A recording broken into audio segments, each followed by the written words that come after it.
সুপ্রভাত বন্ধুরা, রাজ্যের রূপকথা নতুন ভিডিওতে তোমাদেরকে স্বাগত।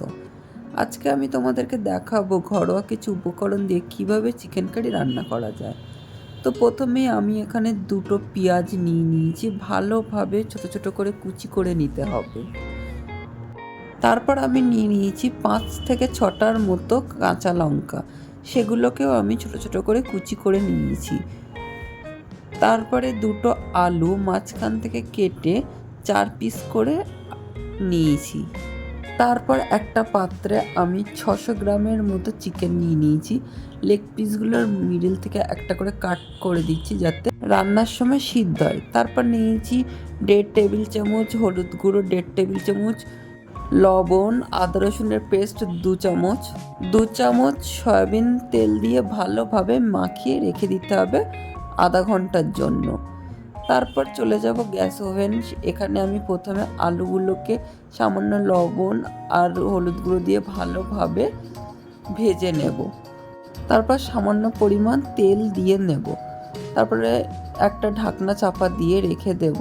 3 থেকে 5 মিনিট পর ঢাকনা খুলে দেখে নেব। আলুগুলো লাল লাল করে ভেজে তুলে নিতে হবে।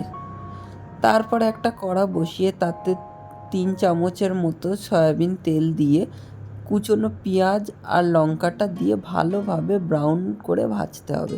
সামান্য পরিমাণ লবণ দিয়ে দিতে হবে। 1 চামচের মতো আদা রসুনের পেস্ট দিয়ে ভালোভাবে সেগুলোকে মিশিয়ে সামান্য হলুদ লবণ দিয়ে মিশিয়ে ভালোভাবে সেটাকে ভেজে ম্যারিনেট করা চিকেনটা দিয়ে ভালোভাবে এপিট ওপিট করে উল্টে পাল্টে দিতে হবে। এ পর্যায়ে সামান্য পরিমাণ জল দিয়ে দিতে হবে।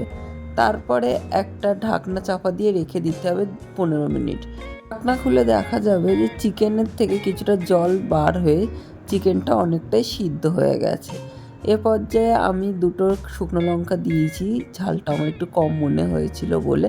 তারপর আবারও কিছুটা নেড়ে কিছুটা জল দিয়ে ঢাকনা চাপা দিয়ে রেখে দেবো সিদ্ধ হতে। ঢাকনা খুলে কিছুটা নেড়ে দিয়ে আমাদের ভেজে রাখা আলুটা এই পর্যায়ে দিয়ে দেব।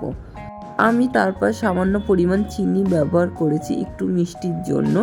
এটা পুরোপুরি তোমাদের ব্যক্তিগত ব্যাপার।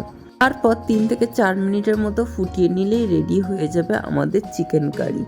আজকে ভিডিওটা এই পর্যন্তই। তোমরা অবশ্যই আমাকে কমেন্ট করে জানিও ভিডিওটা তোমাদের কেমন হয়েছে। আর অবশ্যই আমাকে সাবস্ক্রাইব করো আর আমাকে বেশি বেশি করে সাপোর্ট করো। দেখা হবে পরবর্তী ভিডিওতে। ততক্ষণ বাই বাই।